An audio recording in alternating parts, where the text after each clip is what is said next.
right, ready for your first question? Bring it on. Bring it on. All right. Your first question is, what is the meaning of 666?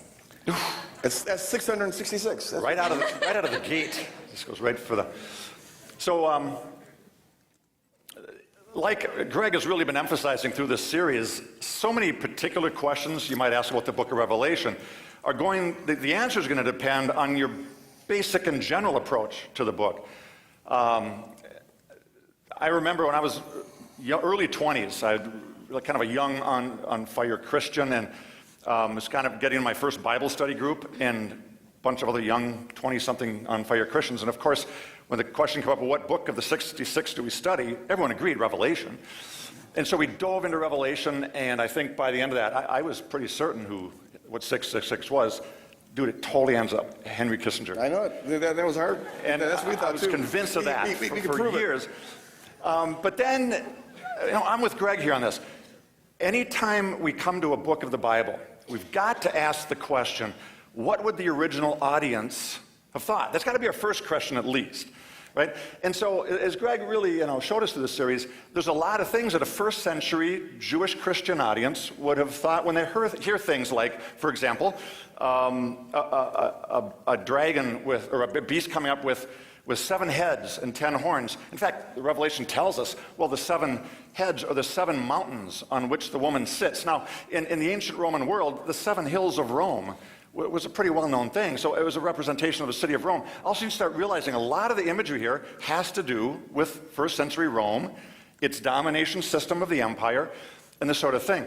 A lot of scholars agree that the name Nero Caesar can be easily, shown to line up with a 666 sort of a number, because in both the Hebrew and Greek alphabets, each letter has a numerical value.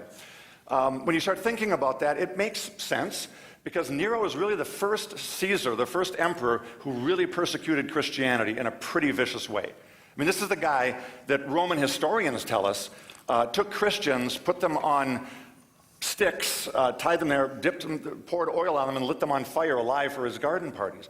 This guy was a bloodthirsty guy, right? And so probably when this book is being written, 90s, 100s of the first century, another emperor is coming up, Domitian, who's acting very similarly to Nero in that he's calling himself Lord and God.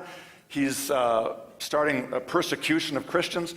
And so it just makes sense that in their cultural context, the one who is anti-Christ is the emperor who is persecuting the very people of God that are the followers of Christ. It seems to me likely. It's interesting that Domitian, the numerical value of Domitian Caesar is 616, and we find in early manuscripts that some of the early manuscripts of Revelation don't have 666, they have 616. And I think 666 is probably the more original, but that variation, it shows that they're thinking about an emperor there. But it also, as with many of the symbols in Revelation, it has a particular application, but also it talks about a principle that applies at all times and all places. 6 in apocalyptic literature was sometimes used for the number of humanity. We were created on the 6th day. We're just below 7, which was the sign of perfection and applied to God. And so 666 can mean just the spirit of like humanism, or of doing things in the fallen human way without consideration for what God does. And that is the way of Babylon. The city of Babylon, representing Rome, but also all the empires of the world, they run on the basis of this human thinking and human ingenuity.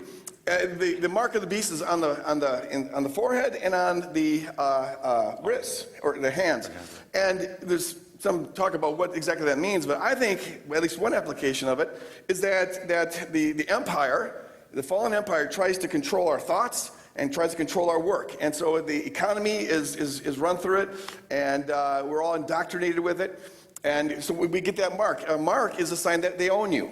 You're owned by so when our thinking is conformed to the pattern of this world, we're owned by it and sold over to it. It wasn't a literal thing, but it was a figurative way of saying our thoughts and our work are puppet empire.